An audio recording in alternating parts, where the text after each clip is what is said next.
Hello, everybody, and welcome back to the Eternal Ride. This past week, I got caught up in the Women's College World Series.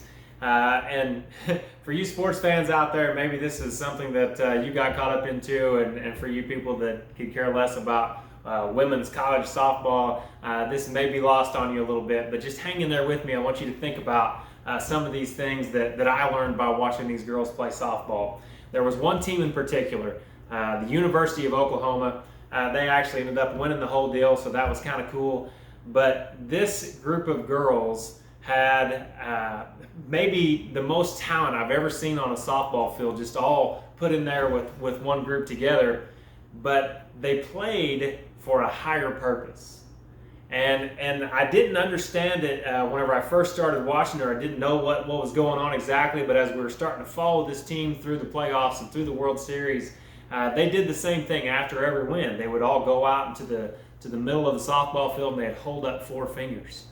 And as the post-game interviews are going through, we start to figure out what these four fingers mean. It means that they played for God and they played for each other. And that's what they wanted to have their whole season was built around, was playing for God and for each other. And really, when you have a group of girls that are as talented as these young girls are, it would be really easy for them to say, hey, we put in the work, we put in the effort, and so that's the reason that we're having this success. But they say, no, we're having this success because we're playing for God. And for a young group of girls to have that kind of a relationship with God, it was truly amazing to watch. And that kind of inspired me to talk about what we want, what we're going to discuss today. And that is really being able to see our blessings and understanding where they come from. One verse that stands out to me is in James chapter 1, verse 17. It says, every good and perfect gift is from above, coming down from the Father of the heavenly lights. When you look in your life and you see the blessings that are there, do you understand that those good things come from God? Or do you think that you created those good things for yourself? If every good and perfect thing is from our Father in heaven, then every good and perfect thing that's in your life is from Him. And in order for us to truly have the kind of relationship that we want to have with God, we need to be aware of these things.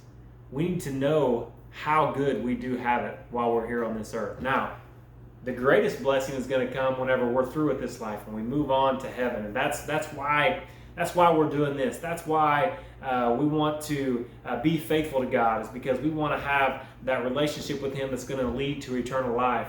But there are so many more blessings that come while we're here on this earth from being a follower of Christ. Now, for some of us, it's really hard to see those blessings. How do I know, what is good is from God? How do I truly see God in this life? In Romans chapter 1, verse 20, it says, for since the creation of the world, God's invisible qualities, His eternal power, His divine nature, they've been clearly seen. We see it every morning when we get up and the sun rises and the sun sets in the evening time, and God brings the rain whenever the earth's dry, and he shows us these beautiful flowers in the springtime, and in the fall, the leaves falling off. We get to see God's invisible qualities everywhere. So just looking around in our world, we see God's power. We see His majesty. We see the blessings that He brings to each one of us.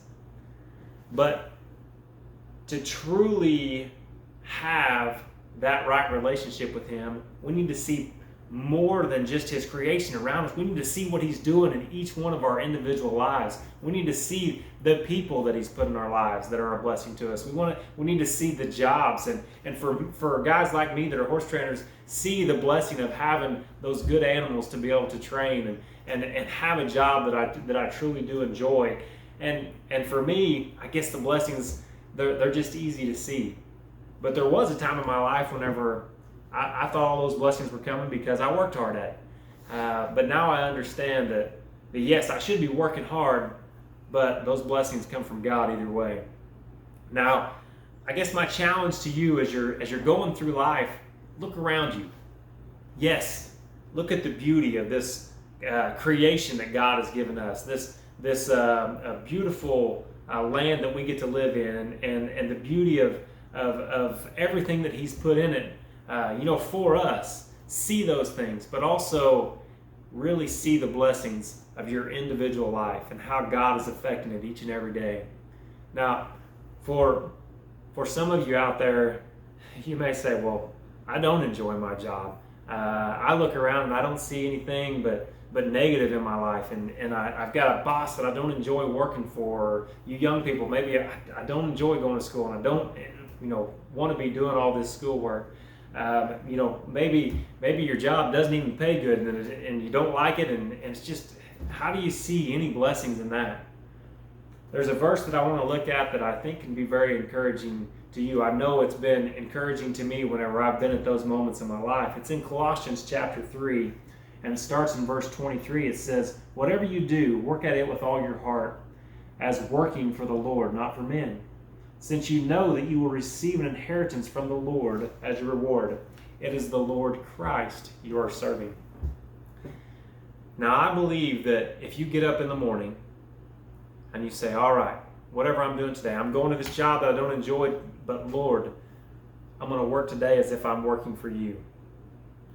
If I'm going to school today and I don't I don't like my teachers, I don't like doing the schoolwork, but I go in with the right attitude and I say, all right, whatever I do today, Lord, I'm doing it for you. I'm doing it to the very best of my ability as if I'm serving you.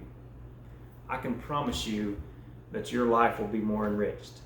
If you are doing all that you do for the Lord, it's going to be better. Now, that's my challenge to you. See the blessings that are around you. If you don't feel like there's blessings in your life, start doing everything you do for the Lord, and I can promise you it's going to get better. Until next time, I hope you're blessed in all that you do.